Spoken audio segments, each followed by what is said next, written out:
Hello dear students. तो देखिए, इस वीडियो में हम डिस्कस करेंगे जेई एडवांस के लिए कुछ इम्पॉर्टेंट कॉन्सेप्ट्स ऑफ केमिस्ट्री।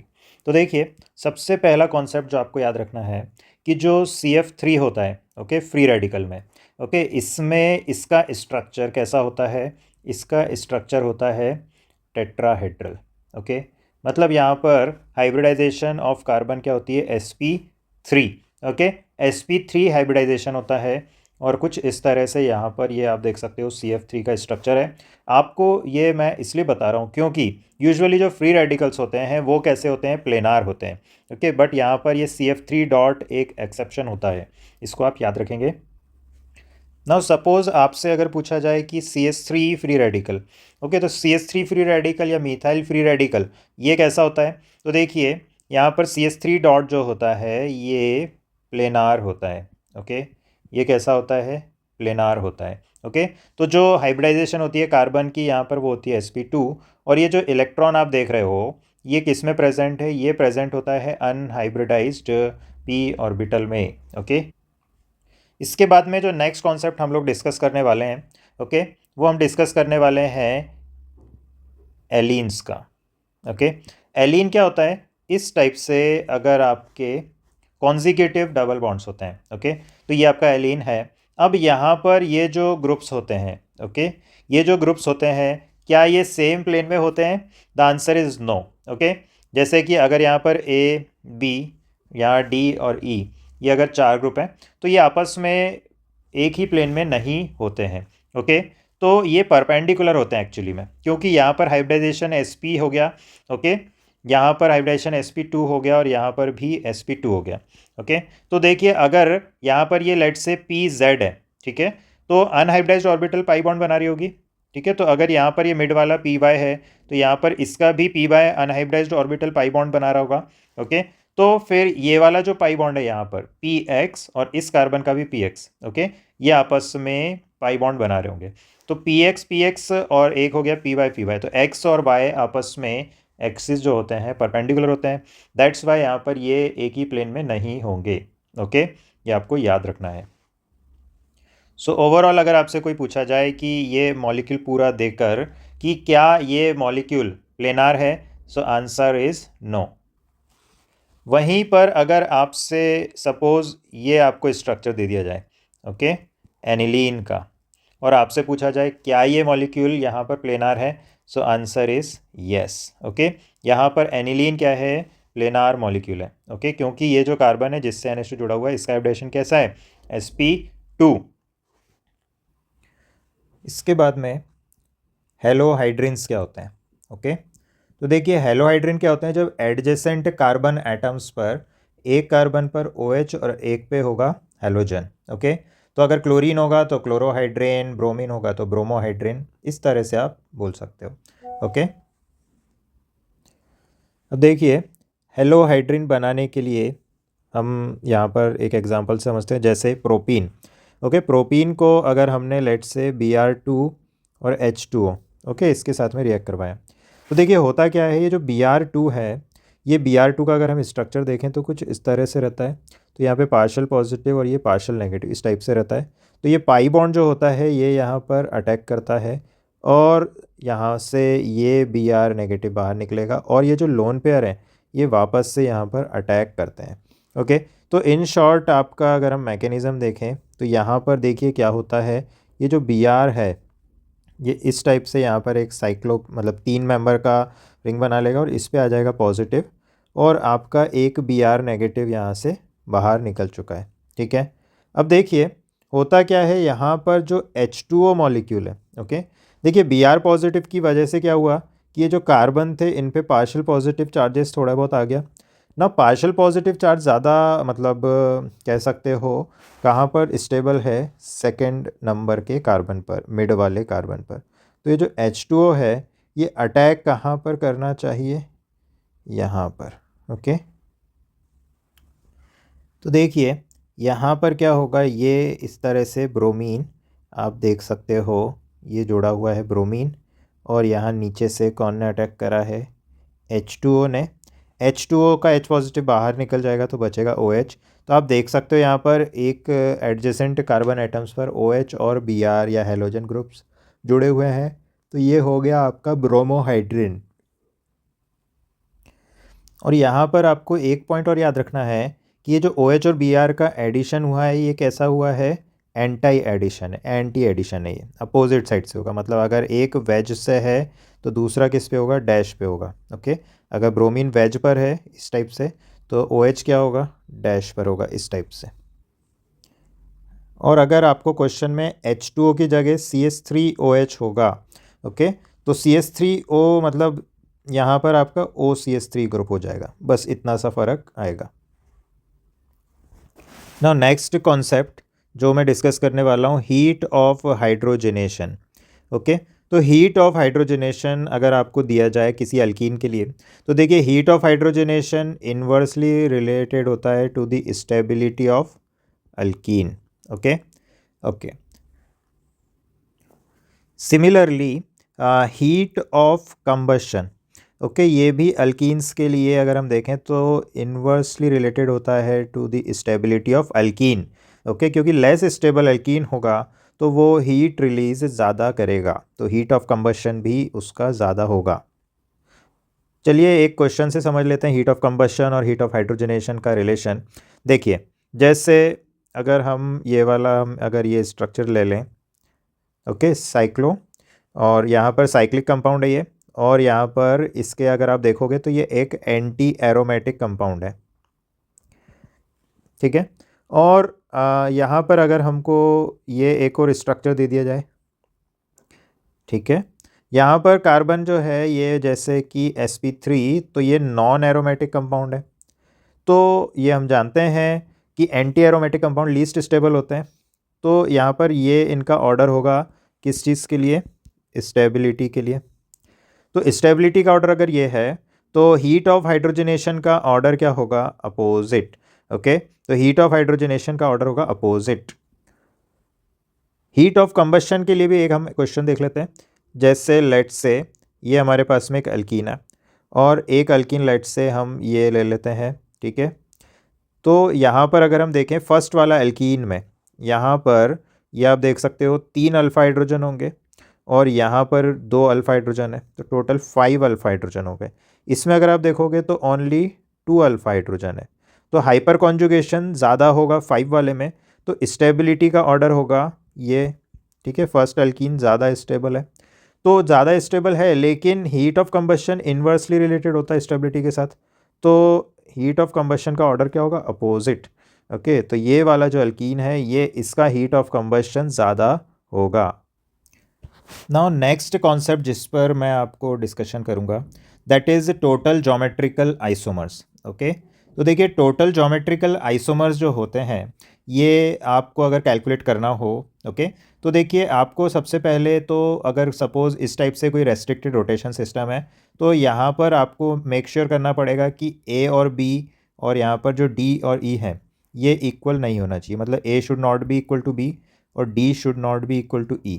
अगर ये कंडीशन सेटिस्फाई हो रही है तो ऐसा रेस्ट्रिक्टेड रोटेशन सिस्टम आपका ज्योमेट्रिकल आइसोमेरिज्म शो कर सकता है। ओके, या फिर हम बोल सकते हो, इसको हम बोल देंगे कि ये एक स्टीरियोजेनिक सेंटर है। ओके, तो अगर हमको ऐसे मॉलिक्यूल्स अगर दिए जाएं जैसे कि चलिए ये ले लेता हूँ CH3, CH double bond CH single bond CH double bond CH single bond CH3। Okay, suppose ये वाला हमने मॉलिक्यूल ले लिया, ठीक है। अब देखिए यहाँ पर आपको जैसे ये डबल बॉन्ड है तो इसके अबाउट देखना है कि इससे क्या क्या जुड़ा है। तो देखिए ये कार्बन जो है डबल बॉन्ड वाला कार्बन, इसके साथ एक तो हाइड्रोजन जुड़ा है और एक मिथाइल जुड़ा है, ठीक है। अगर आपको थोड़ा सा क्लियर नहीं हो रहा है तो मैं आपको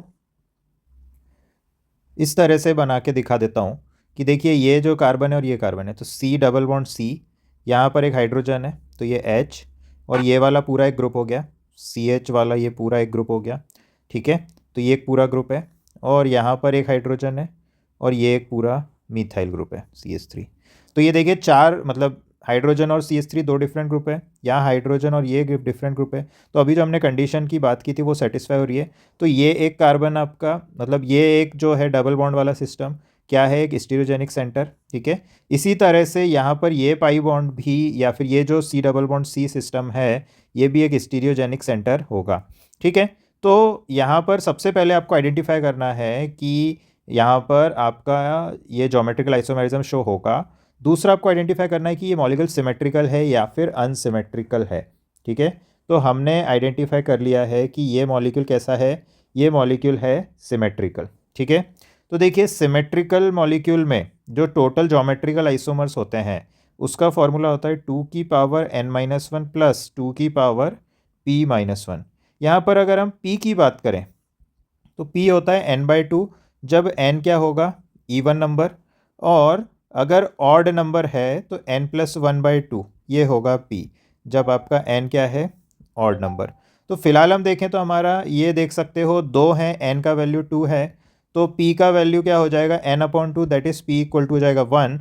तो ज्योमेट्रिकल आइसोमर का ये जो फॉर्मूला है इसमें अगर हम रख दें तो 2^2 प्लस 2^1 तो कितना आ गया ये, तो देखिए ये आ गया आपका 2^2 इज़ 1, तो 2^1 और ये हो गया 2^0, ओके। 2^0 का मतलब होता है 1, ठीक है। तो अगर हम देखें यहाँ पे तो टोटल कितने हो गए, 3। तो ये जो मॉलिक्यूल है हमारे पास में ये 3 ज्योमेट्रिकल आइसोमर्स शो करेगा। अगर कोई मॉलिक्यूल, ठीक है, ये तो मैंने आपको सिमेट्रिकल वाला बता दिया, लेकिन अगर कोई मॉलिक्यूल कैसा हो, अनसिमेट्रिकल हो, ओके। तो अनसिमेट्रिकल मॉलिक्यूल में जो टोटल ज्योमेट्रिकल आइसोमर्स होते हैं वो होते हैं 2n, ओके। तो ये और ज़्यादा आसान है याद करने में, ठीक है। अब देखिए स्ट्रक्चरल आइसोमर्स कैसे आपको बनाना है अगर आपके पास में मॉलिक्यूलर फार्मूला गिवन है तो, ठीक है। तो देखिए क्वेश्चन देख लेते हैं। तो देखिए क्वेश्चन है यहाँ पे कि how many structural isomers, okay, containing 4 membered ring, okay. Structural isomers चाहिए हमको जिसमें कंडीशन क्या लगा दी है कि 4 मेंबर्ड रिंग होना चाहिए, ठीक है, जिसमें फॉर्मूला रख दिया है C4H5F, ठीक है, ओके। तो देखिए जब भी ऐसा कोई क्वेश्चन हो जहाँ पर मॉलिक्यूलर फार्मूला गिवन है और इसके आपको नंबर ऑफ स्ट्रक्चरल आइसोमर्स बनाने हैं तो सबसे पहले आपको डिग्री ऑफ अनसैचुरेशन निकालना पड़ेगा। तो डिग्री ऑफ अनसैचुरेशन का फॉर्मूला होता है number of carbon +1 plus number of nitrogen minus number of monovalent atom upon 2। Monovalent atom मतलब हाइड्रोजन और हैलोजन्स। तो कार्बन यहाँ पर देखोगे तो 4 है, ओके। नाइट्रोजन यहाँ पे 0 है, मोनोवैलेंट एटम 5 हाइड्रोजन है और 1 फ्लोरीन है तो 6 हो गया, और डिवाइडेड बाय 2, तो 5 - 1 इज़ 1, ओके। Sorry 5 - 3 is 2। तो यहाँ पर डिग्री ऑफ अनसैचुरेशन कितना हो गया, डिग्री ऑफ अनसैचुरेशन हो गया है 2, ठीक है। तो देखिए अब आपको कुछ भी नहीं करना है, हाइड्रोजन का टेंशन आपको नहीं लेना है, आपको सिर्फ कार्बन पे फोकस करना है, फ्लोरीन पे। तो देखिए कार्बन कितने यहाँ पे 4, तो 4 मेंबर, अब क्योंकि रिंग की बात चल रही है तो 4 मेंबर की रिंग बना दी हमने। यहाँ पर हमको डिग्री ऑफ अनसैचुरेशन 2 चाहिए, तो देखिए एक साइकिल बनने पे डिग्री ऑफ अनसैचुरेशन 1 आता है, तो इसके बाद एक पाई बॉन्ड आ गया तो डिग्री ऑफ अनसैचुरेशन एक और इंक्रीज़ हो गया, और यहाँ पे ये आ गया फ्लोरीन, ठीक है। और क्या पॉसिबिलिटी हो सकती है, तो देखिए और एक पॉसिबिलिटी हो सकती है कि ये फ्लोरीन यहाँ पर आ जाए। और क्या पॉसिबिलिटी हो सकती है कि देखिए साइकिल आ गया और यहाँ पर ये आ गया, और ये फ्लोरीन यहाँ पर आ गया। और क्या हो सकता है, और आपका ये इस टाइप से यहाँ पर फ्लोरीन आ सकता है। तो total number of structural isomers हमारे कितने बन रहे हैं यहाँ पर, 4, ओके। तो आंसर हो जाएगा 4 स्ट्रक्चरल आइसोमर। अब देखिए नेक्स्ट कॉन्सेप्ट जो कि यहाँ पर हम डिस्कस करेंगे। देखिए जब भी कोई बेंजीन रिंग, ओके, इसके साथ में कोई अल्काइल ग्रुप जुड़ा हुआ है, इस कार्बन पे अगर हाइड्रोजन प्रेजेंट है तो irrespective of other substituents on carbon ये आपको ऑक्सीडेशन, मतलब अगर हमने KMnO4 ले लिया, ओके, KMnO4 ले लिया यहाँ पे, ठीक है, और यहाँ पर हमने इसका ऑक्सीडाइजेशन करवाया, ठीक है, तो यहाँ पर क्या होता है, ये कंपाउंड जो है ये दे देता है COOH, okay. KMnO4 alkaline medium में ले लेते हो, ठीक है, और फाइनली H3 पॉजिटिव से ट्रीट कर देते हो तो COH बन जाता है। तो इर्रेस्पेक्टिव ऑफ दीज 2 ग्रुप्स आपका बस एटलीस्ट एक हाइड्रोजन होना चाहिए बेंजाइलिक कार्बन पर। तो बेंजाइलिक कार्बन पर अगर है तो डेफिनेटली हाइड्रोजन अगर प्रेजेंट है बेंजाइलिक हाइड्रोजन तो ये ऑक्सीडेशन होगा।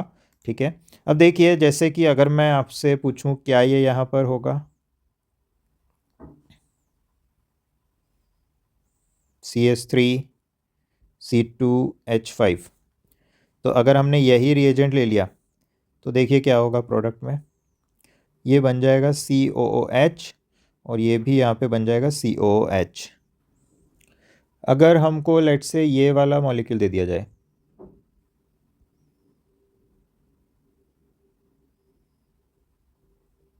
ठीक है, CH2Cl, और इसके साथ भी alkaline KMnO4 followed by hydrolysis हो जाए, तो देखिए आपको आइडेंटिफाई करना है कि क्या यहाँ पर हाइड्रोजन है। तो देखिए इस कार्बन के साथ एक हाइड्रोजन है और यहाँ पर इसके साथ भी एक हाइड्रोजन अवेलेबल है। तो ये प्रोडक्ट देखिए क्या बन जाएगा, प्रोडक्ट आपका ये बन जाएगा COOH और यहाँ पर भी बन जाएगा COOH। ठीक है ना, तो डाइकार्बोक्सिलिक एसिड यहाँ पर भी बन जाएगा। ठीक है, जब आपने अल्कलाइन KMnO4 लिया है फॉर ऑक्सीडेशन। ठीक है, अगर हमको सपोज यहाँ पर पूछा जाए,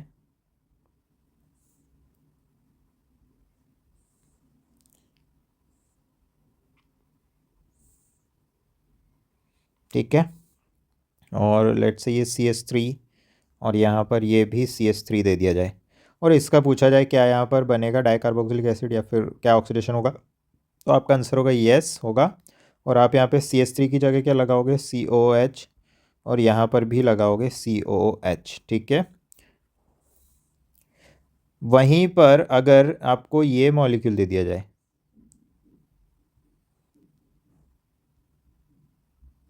नाउ सी, ये जो कार्बन है बेंजाइलिक कार्बन, इसके पास कोई बेंजाइलिक हाइड्रोजन नहीं है तो इसका ऑक्सीडेशन नहीं होगा।